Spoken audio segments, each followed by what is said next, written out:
The surgical blade caught the fluorescent light as Dr. Ren Sato's gloved hand moved with mechanical precision. The monitor beeped in steady rhythm. 3 nurses held their breath. One wrong move, and the patient's heart would stop forever. "Clamp," Ren said, his voice flat as winter glass. The nurse's hand trembled as she passed the instrument. Ren didn't notice. He never noticed anything except the body on the table. Blood, tissue, vessels, problems to solve, numbers to balance. In 15 minutes, he closed the incision with flawless sutures. The patient would live. Ren felt nothing. "Dr. Sato, that was incredible!" Nurse Kimiko exclaimed as he stripped off his gloves. "You saved his life!" Ren walked past her without acknowledgement. They called him the miracle doctor. To Ren Sato, miracles were simply precision, never emotion. He had performed 347 successful surgeries. Not one smile, not one celebration. Just empty victories that paid for an empty apartment in an empty life. Outside, Tokyo's winter night swallowed everything in white silence. Snow fell thick and relentless, blanketing the city in cold perfection. Ren's black Mercedes sat alone in the clinic parking lot. He slid into the driver's seat, started the engine, and let classical music fill the void. His reflection in the rearview mirror showed a man who looked 35 but felt ancient. Handsome features frozen in permanent indifference. Success carved into every sharp angle of his face. But behind those dark eyes lived nothing except the ghost of a promise he made years ago. Never feel again. He drove through empty streets, watching snow erase the world. That's when he saw her. A young woman collapsed near a vending machine, her body crumpled in the snow like a broken bird. A cardboard box of flyers scattered around her, each one advertising part-time work. Her dark skin contrasted sharply against the white ground. She wasn't moving. Ren's first instinct was to drive past. Not his problem, not his responsibility. His hands tightened on the steering wheel. But something made him stop. Maybe it was the way her hand still clutched one flyer. Maybe it was the exhaustion written in her fallen posture. Maybe it was the part of him he thought died years ago, screaming one last time. He pulled over. "Hey," he said, kneeling beside her in the snow. "Can you hear me?" No response. He checked her pulse. Weak but steady. Hypothermia, malnutrition, exhaustion. He could read her symptoms like words on a page. He should call an ambulance. Instead, he lifted her into his arms and carried her to his car. 15 minutes later, she lay on an exam table in his private clinic. The night nurse, Yuki, rushed in as Ren started an IV drip. "Dr. Sato, I thought you'd gone home." "Severe exhaustion and dehydration," Ren said. "Monitor her vitals. I'll check back in an hour." "Who is she?" "I don't know." Yuki's eyes widened. In 3 years working for Ren, she had never seen him bring in anyone off the street. He was a private doctor. Wealthy clients only. This girl wore a faded university jacket and shoes with holes in the soles. Whatever made him save her, it wasn't logic. When Ayana Okoro opened her eyes, she didn't know where she was. White walls, medical equipment, the smell of antiseptic.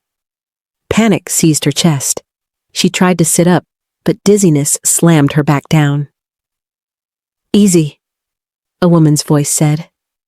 Nurse Yuki appeared at her side. "You're in a clinic. You collapsed outside. Try not to move." "Collapsed?" Ayana's voice cracked. "What time is it? I have to get to work. I have exams in 2 weeks. I can't afford—" "You can't afford to die," Ren said, entering the room. He wore a pristine white coat over expensive clothing. Everything about him radiated cold perfection. "Your body temperature was dropping. Another hour in that snow and you wouldn't have woken up. Ayana stared at him. Who are you? Dr. Ren Sato. This is my clinic. I don't have money for this. The words tasted like ash. She had come to Japan to study nursing, to build a future, to send money home to Lagos. Instead, she worked 3 part-time jobs and slept 4 hours a night. Pride was all she had left. How much do I owe you? Ren's expression didn't change. 200,000 yen for the emergency treatment, IV fluids, and observation. Ayana's world tilted. 200,000 yen. That was 2 months of her rent. 3 months of food. Everything she didn't have. She felt tears burn behind her eyes but refused to let them fall. I'll pay you back, she said quietly. Every yen, I promise. That's not necessary. It is to me. Ayana forced herself to sit up despite the dizziness. I don't take charity. Let me work it off. I'll clean. I'll assist. I'm in nursing school. I know medical basics. Please. Ren studied her. Most people in her situation would accept the charity, but this girl, 24 at most, with exhaustion carved into her dark skin and fire burning in her brown eyes, refused to bend. Something about that stubbornness reminded him of someone. Himself, maybe, years ago before he learned to feel nothing. Fine, he said. 6 months, part-time. You'll assist the cleaning staff and handle basic administrative work. But if you collapse again, the deal ends. I won't collapse again. Ayana extended her hand. Thank you, Dr. Sato. Ren looked at her hand for 3 seconds before shaking it. Her grip was firm despite her weakness. When their palms touched, something electric passed between them. Brief. Undeniable. Ren pulled away quickly and left the room without another word. Yuki smiled softly. He's not as cold as he seems. Yes, he is, Ayana whispered, watching Ren's retreating figure. But that's okay. I'm used to cold. Over the next 2 weeks, Ayana learned the rhythm of the clinic. She arrived early, stayed late, and worked harder than anyone expected. The other nurses whispered about her. Foreign student. Probably can't read Japanese properly. Taking advantage of Dr. Sato's kindness. Ayana heard every word and swallowed every insult. She had learned long ago that dignity meant working twice as hard for half the recognition. Ren watched her from a distance. She cleaned examination rooms with meticulous care. She filed paperwork without complaint. She spoke respectfully to every patient, even the ones who looked at her like she didn't belong. One night, he found her still working at midnight, mopping floors after everyone had gone home. Go home, he said. Ayana jumped, not expecting him. I wanted to finish this section. It's midnight. I know what time it is. She kept mopping. I'm fine. You're exhausted. I'm alive. Ayana stopped and looked at him directly. 2 weeks ago, I wasn't sure I would be. So excuse me if I want to earn what you gave me. Ren's jaw tightened. I didn't give you anything. I performed a service. You're repaying it. Transaction complete. Is that what you tell yourself? Ayana's voice softened. That everything is just a transaction? Must be lonely, living like that. For the first time in years, Ren felt something crack inside his chest. This girl, who had every reason to be bitter, looked at him with something close to pity. Not for herself. For him. Finish the floor, he said coldly, then go home. He left before she could see his hands shaking. The next morning, Ayana found a fresh cup of coffee on her desk. No note, no explanation. But she knew who left it. She smiled despite herself. Small moments accumulated like snowflakes. Ren holding the elevator door for her. Ayana organizing his files without being asked. brief conversations in passing that lasted 3 seconds longer each time. The clinic staff noticed. Nurse Kimiko cornered Ayana during lunch break. "Be careful with Dr. Sato," Kimiko said.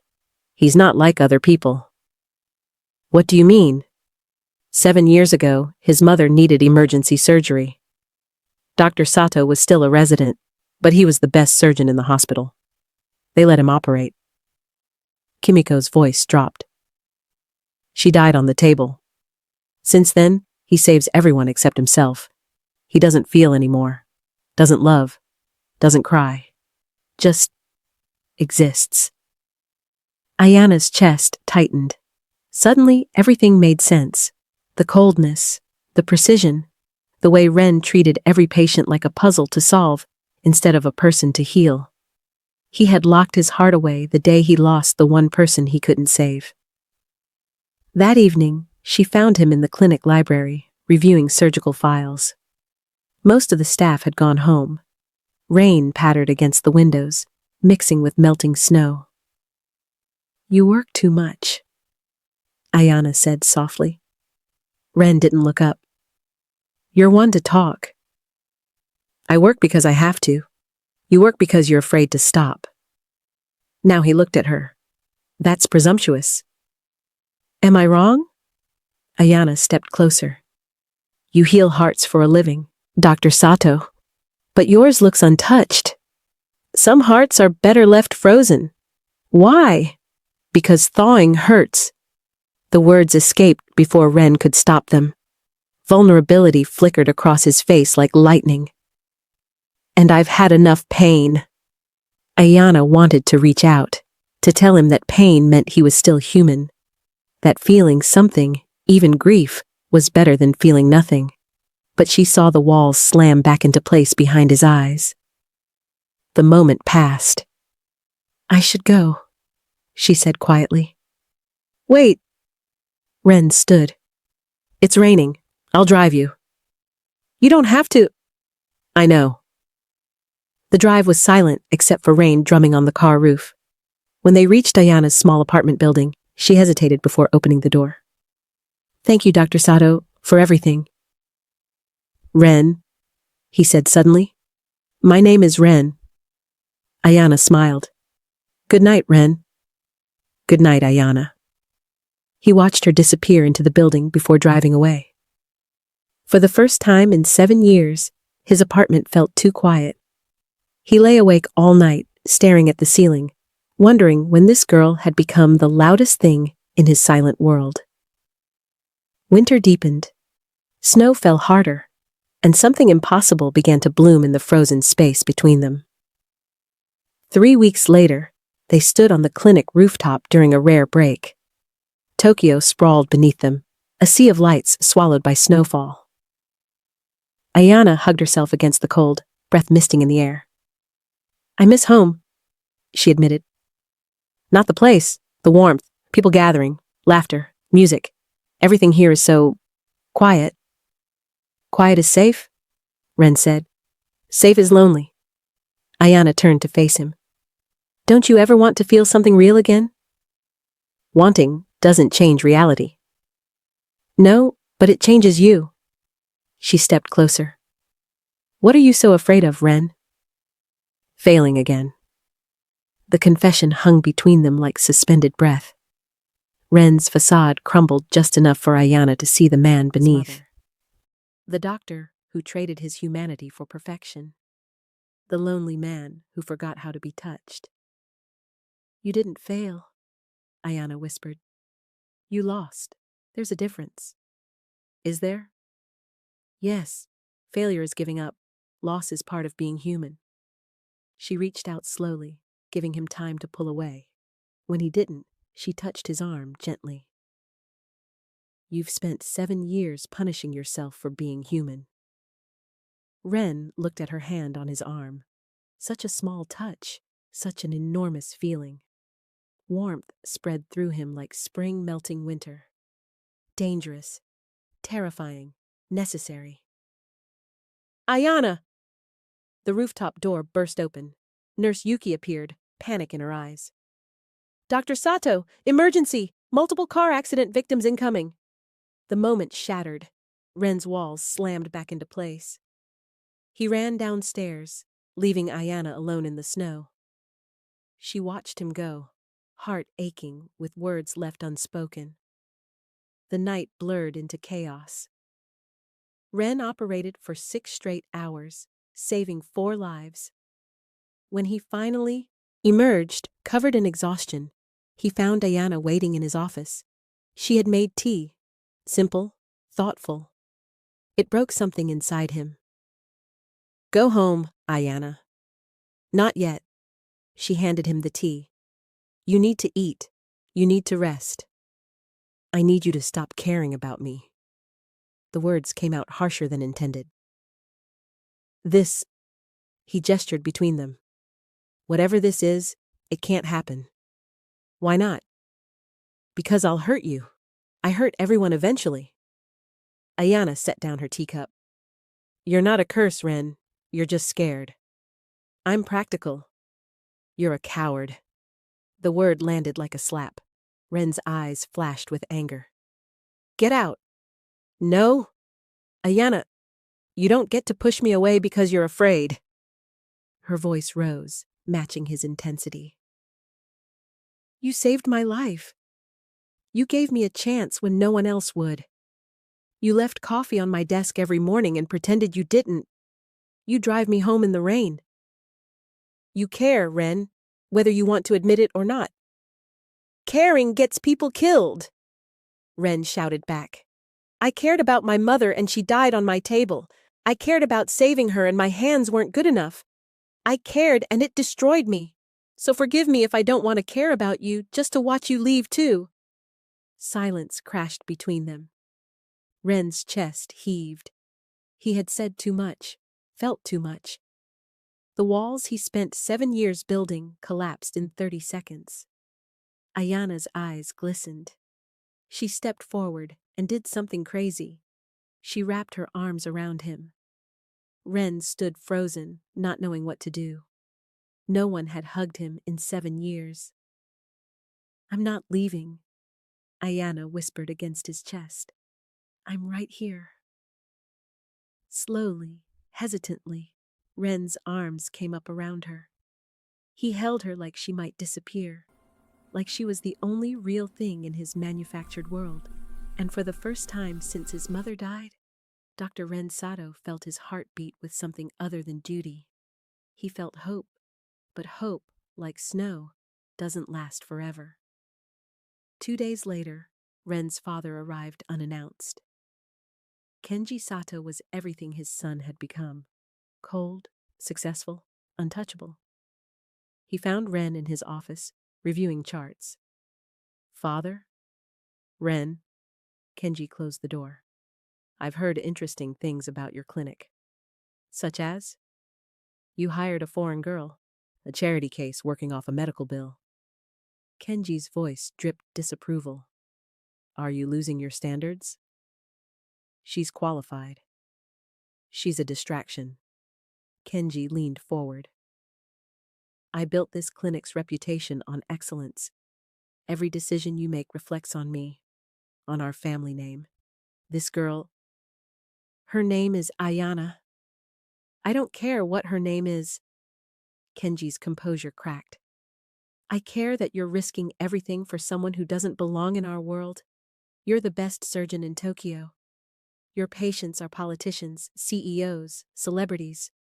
What do you think they'll say when they see you've employed some struggling student out of pity?" "She's not pity. She's..." "What? What is she to you?" Ren couldn't answer, because the truth was too dangerous, too real. "She's nothing," Ren said quietly. "Just an employee." Outside the office, Ayana stood frozen. She had come to deliver files. Instead, she heard everything. Just an employee? Nothing. The words gutted her. She had let herself believe that maybe, just maybe, she was more. That the coffee and the drives and the rooftop conversations meant something. But she was fooling herself. She was a foreign girl with holes in her shoes, trying to exist in a world that didn't want her. She set the files on the desk outside his office and walked away. That night, Ayana wrote a letter. Her hands shook as she formed each character, some in English, some in Japanese, all from a breaking heart. Dr. Sato, thank you for saving my life. Thank you for giving me a chance to work with dignity. But I can't be the reason you lose everything you've built. I heard what your father said. I know I don't belong here. I won't be your burden anymore. The debt is forgiven. Please don't look for me. Ayana. She left it on his desk at 4 a.m. when the clinic was empty. Then she packed her single suitcase and headed for the bus terminal. She would leave Tokyo, go to Osaka or Kyoto, start over somewhere she wouldn't see his face in every snowflake. Somewhere the ghost of what they almost had wouldn't haunt her. Ren found the letter at 6 a.m. He read it 3 times before the words sank in. Then panic seized him like cardiac arrest. He ran through the clinic calling her name, checked every room, every floor, asked every arriving staff member. No one had seen her. Dr. Sato? Nurse Yuki approached cautiously. Is everything okay? Where would she go? If she was leaving Tokyo, where would she go? The main bus terminal? It's the cheapest way out of the city. Ren didn't wait. He grabbed his coat and ran to his car. Snow fell thick and fast, turning the world into a white blur.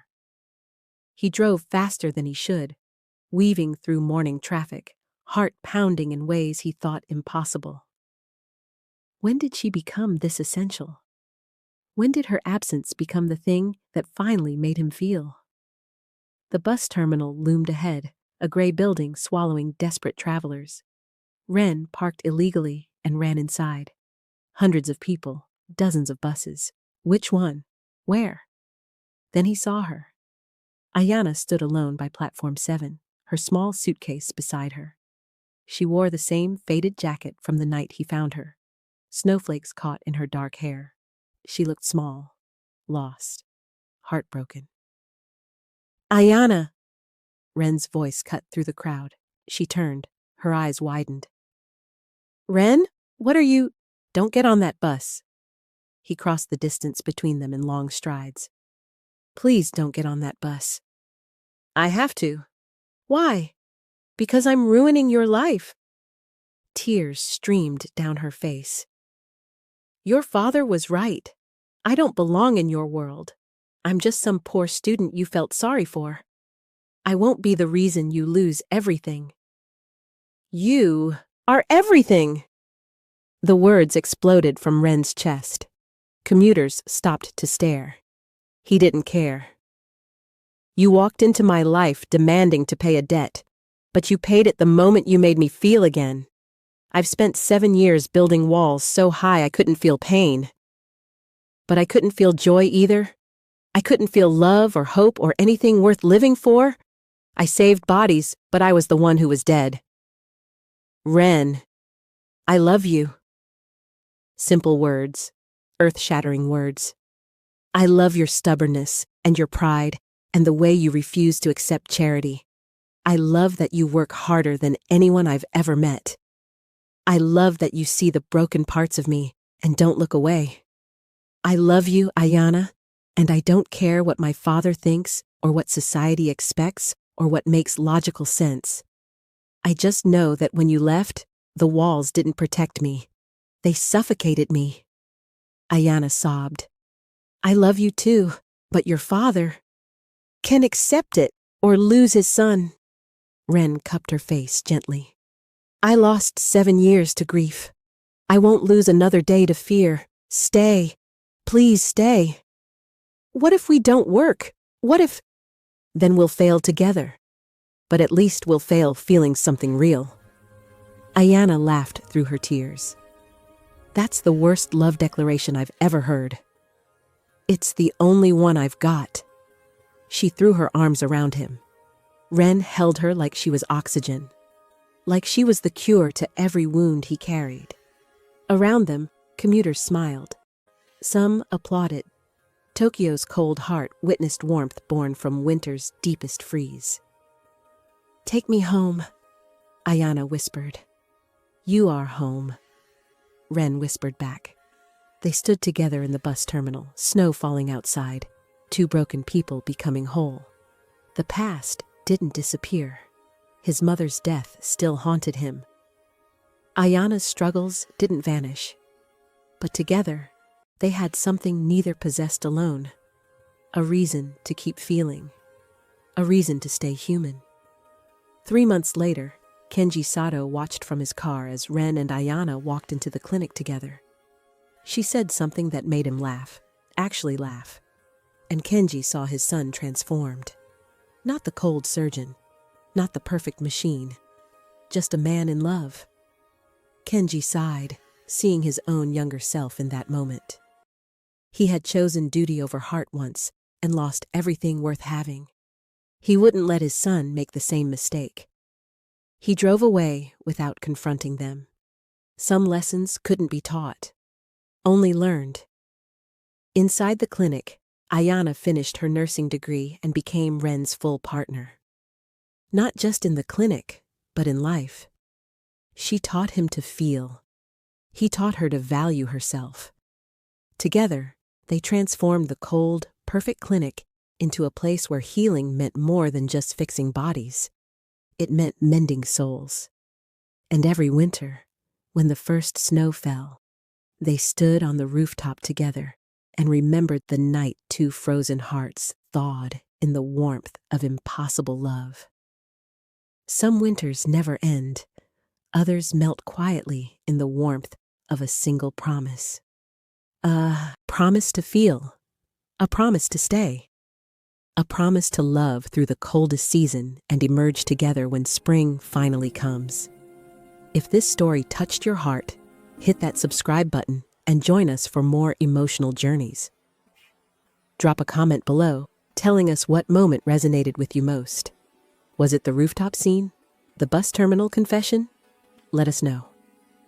And smash that like button if you believe love can heal even the coldest hearts.